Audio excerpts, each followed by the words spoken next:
Can you tell me your name, first of all? Trent Brown. What's your major? Reporting in the journalism, and I have a religion minor. So I'm a Christian. I don't really have a denomination. I lead worship at a Baptist church now. Yeah, when I was growing up, my parents didn't make me go to church. They wanted me to, but they had some issues with the church that's like literally half a minute away from our house when I was a baby, and they quit going to it. So when I was in like 7th grade, I started going, and I ran into the same issues with that church that they did, just on like small town politics and stuff. And people aren't. I've had a lot of just bad experiences with like the Southern Baptist kind of thing back home, the real Southern Baptist, not what like Summit calls themselves Southern Baptist do, but it's a completely different idea. Yeah, and I quit going to church when I was like 13 and I think in 8th grade, and my freshman year of high school, my middle school basketball coach was like one of my best friends. Asked me if he could take me to his church, and it was a non-denominational church. And I went, and they played the song "How He Loves" to start out, and I was like immediately really shaken, and I like cried quietly for a little while that morning. And I just really loved the service and like the family of the church. It's a really cool community. So I started going to that with him, and after like 3 or 4 months, even when he wasn't going, I would go. And I had learned how to play guitar decently. I'd been playing for like 6 months, and I asked if I could like start playing guitar in the worship band.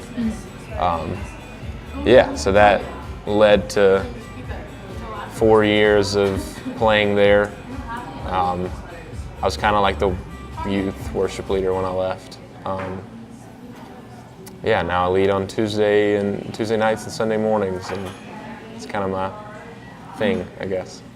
Okay, what about Tuesday night worship? Because that's a little bit more connected with school and the campus community. It's the greatest thing that's happened to me here, 100%. Got really lucky and just met the guy who was leading it, Graham, and he was supposed to have another guy come in and fill an opening, and that guy ended up like not being able to do it. So I like auditioned for it and got it, and it's just a Tuesday night thing where a couple hundred students come and sing a whole bunch of songs, and there's no sermon or anything. We just have fun and kind of like a group sing, where a lot of people can have their own individual moments in their faith. And why do you think that's important for a campus community like UNC?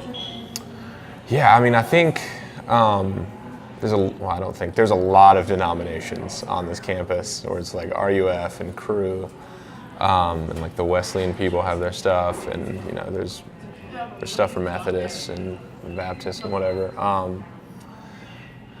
It's incredibly important to have a night where all of those people can come and they don't have to worry about if a sermon is going to fit what they think.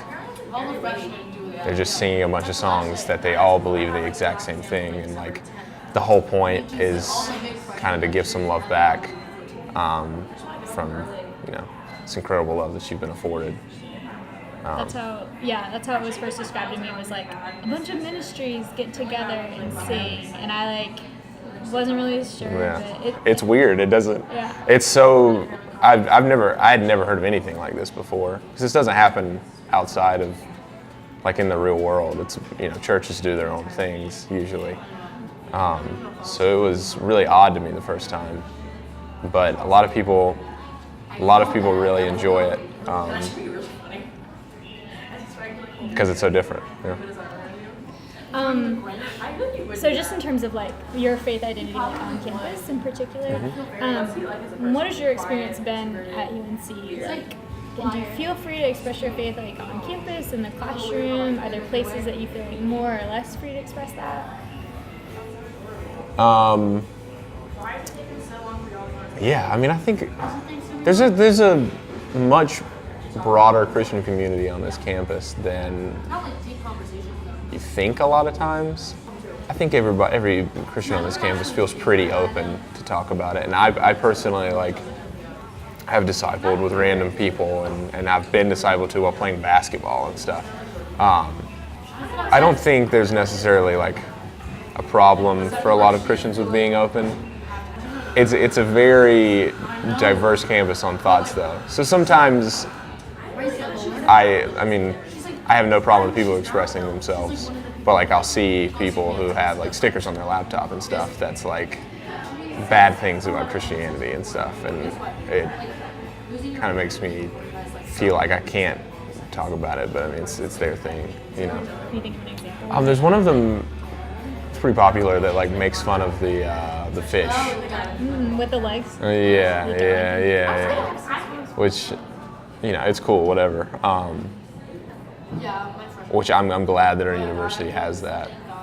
It doesn't really make me feel like I can't be open, but there are places where I know I probably shouldn't talk about it, which makes me sad sometimes. Can you describe one of those places? I don't know. I think the whole mission is that you're supposed to spread it everywhere. The mission of Christianity. Yeah, so technically, you should be talking about it all the time to everyone you meet.